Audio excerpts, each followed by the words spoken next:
What's up, everyone? ODC, it's me here, and be sure to check out BigBoyCollectibles.com for all your action figure needs, whether it's DC Collectibles, Star Wars The Black Series, Marvel Legends, or G.I. Joe. BigBoyCollectibles.com will have it. Yo, Joe! What's up, everyone? ODC, that's me here, and today's review we're going to take a look at the Star Wars Black Series, figure number 26. This is the Unmasked Kylo Ren from The Force Awakens. Technically, this is a Force Awakens figure in the Rogue One Wave 1 of 2016 line. So, looks pretty good. This was probably should have been released earlier this year, to be honest with you. Instead of giving us the masked Kylo Ren on the Starkiller base, I think they should have given us this Kylo Ren on the Starkiller base. I think it would have made a lot more sense since he didn't even have a mask for the Starkiller base. So this is where this guy is going to go. There was a previous release with the San Diego Comic-Con exclusive, which I do own.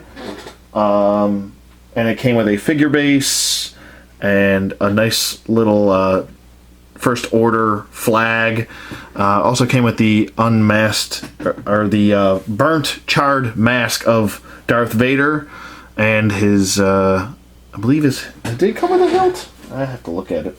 The hilt, and I believe his lightsaber, bladed lightsaber, which is very similar to what he has here. And this is the updated version, which was pretty much just a reuse from the Starkiller base. Here is the first version, and it is just leaps and bounds better than the first version, due to this being a detachable blade. So, but also another thing to note is that he does have a new belt here on his person, so he can actually carry his unbladed hilt. So that's pretty cool. Where this guy didn't have anywhere to store this thing, and he kind of just had to hold the hilt if you didn't want it bladed. So that's just something to note really quick. Sorry for the getting off topic here, because I did want to get to the packaging really quick in case anyone wanted to get familiar with it. A nice artwork. Jesus, I can't talk. Artwork on the front. On the side, it says figure number 26. There we are. Figure number 26. On the back, you have a nice little read-up. If you want to pause it and read it, go ahead. Okay, more artwork. God, I can't say that today. Artwork of Kylo Ren. Let's get that out of the way. Bring Kylo back in here, and he's falling over. That's okay. We'll pick him up and we'll take a closer look at him. I think the face sculpt looks really good. It's probably one of the better face sculpts that he's got. And of course, I have to have a little black dot on his forehead, which just drives me up a damn wall whenever I get an action figure and there's paint on his forehead. I'm going to have to get that off. It looks like a smudge or something. But I would say, like I said, this is probably one of the better face sculpts. They could have used a little bit more for paint apps just to make him not look super pale the way he is. You can tell that this is just a plastic skin tone here.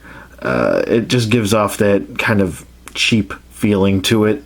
But overall, I really do like the head sculpt. I think it looks really good, to be honest with you. They did a really good job with the paint shading with the hair.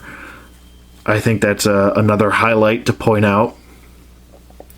It's very similar to the same color as Han Solo, which we'll bring him in here. But he does have this hood, which does fit over his head. Looks good. And if you want to get the hood down, usually what I do is I just kind of tuck this piece behind his head, so it just kind of stays down a little bit. It's kind of difficult to get it to stay down, but it's nothing you can't work with. Like I said, he does come with a bladed lightsaber right here. Looks good. He did a good job with the paint applications on the hilt for the most part. Don't have any issues there. And he also comes with a unbladed hilt. Very nice touch there. Very nice touch. And this actually might be the same hilt that we got with the other Kylo Ren, the original. Let me just do a little comparison here. I'm going to take this blade off. There we are. And let's compare them. The holes are actually a little bit larger on this, but it might be the same mold. Just a different paint apps. No, it is going to be different. No, this is a brand new mold. This is a brand new mold due to the peg. My fat fingers are in the way, sorry. This peg is actually sticking up further than that side, so he can peg this into the side of his belt. So this actually is probably a new mold. Let me see if I can actually fit the old bladed hilt in there. Not really wanting to go. This hole seems to be a little bit smaller than the original, as you can see there. So not going to be able to get that in there. But that's what he comes with. Those are his accessories. I love the soft goods, man. I cannot get enough of soft goods, especially with Kylo Ren. I mean, it's beautiful that we get this plastic mixed with soft goods. Oh man, it makes me so happy to be an action figure collector when we get soft goods, because you know that they're going the extra mile with the figure line, and they're trying to give you the best adaptation into action figure form that they possibly can. And soft goods always works perfectly for me. A lot of people don't like the Farm Boy Luke shirt. I guess it's up for debate after seeing the Figuarts figure. But that's a different subject for a different time. But I still like my Farm Boy Luke. I don't have a problem with it. I just need a better painted head, to be honest with you. The texturing on the back of the original Kylo, first Wave 1 Force Awakens Kylo, and this Kylo are different. The textures are different. I think the sculpt is the same. I'm pretty sure, just they switched up the textures on it. As far as the cloak goes, I'm looking for differences here, and there are differences.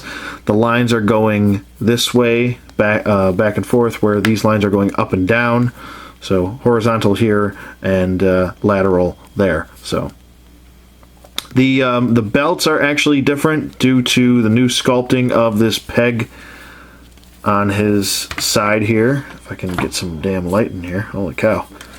Can't see a damn thing in here. Jesus. There you see the peg right there. This guy has no peg. Nowhere to put his hilt. So if you did want to swap them out, you could, because you just pretty much unpeg it right here. I'm not going to do it because it looks like an extreme pain in the rear end to do, but he does have a peg. You can depeg him right here and take that off if you so choose. I'm pretty sure that the boots and everything is still the same. I don't see any difference there. Obviously the Starkiller base is going to have a different paint deco, but no differences there either. But you can peg, like I said, you can peg his hilt right into the side right here, and it stays in nicely. It actually gets covered up nicely too. So that looks really cool. And you know, it would have been really cool if they would have went a little bit extra and given him a little bit of damage right here, right into his side. You know what I mean? Or where he was shot by Chewbacca. That would have been awesome. Just absolutely awesome if they gave me a little bit of a hole right here with some blood or some red paint or something. That would have been pretty cool. Nice little addition. But I don't mind this. I still think it looks really good. Overall, I actually do like this better than the Wave 1 figure, and I pretty much love the Wave 1 figure, even though he's got this odd bat symbol of a lightsaber. Oh, wait, no, I'm sorry, I'm just kidding. I still love that figure. I love the Starkiller base figure, and pretty much all the Kylo Ren figures have been pretty solid up to this point. So no issues there. I'm really anticipating next year to see his redesign, or if he's going to have a redesign, or if he's going to come back looking like this again, or a new mask, or the same mask, or who knows? I don't know. It's all up in the air. But the anticipation's killing me. I really enjoy the Kylo Ren character, and yeah, I loved the movie. I enjoyed the movie, so. But yeah, here is Kylo Ren. As far as his articulation goes, his head can swivel full 360 rotation here, and it can't really look up too much, just a little bit, because he does have a lot of hair sculpted here, and it is bumping into his body. But he can look down nicely, and he can head tilt. I mean, just a little bit, just a little. Sorry, burp. Does have a little bit of job turkeys, not a lot, but the arms go up, down, full 360 rotation there. A single bend at the elbow, nice range of motion there in the elbow though. A swivel at the elbow, swivel at the wrist. A hinge going up and down on both sides. So no back and forth, up and down only on both sides of Kylo here. He does have the swivel at the abdomen, so we have the diaphragm joint there, and he can crunch forward. I am crunching him forward here. It's kind of hard to tell, but he is crunching forward and back, and he can pivot side to side, and he can swivel as well. So no issues there with any of that. The legs go forward perfectly, looking good. They go back. He can do the splits nicely. And he does have an upper thigh swivel. Double jointed knees. He does not have a boot swivel, but he does have the ankle pivot, an ankle hinge which does go forward and back, and 2 peg holes at the bottom of his feet. And that's pretty much it for Kylo Ren here. Like I said, 2 thumbs up here. Let me know what you guys think in the comments below. Thank you for watching as always, and I will see you guys on the flip side.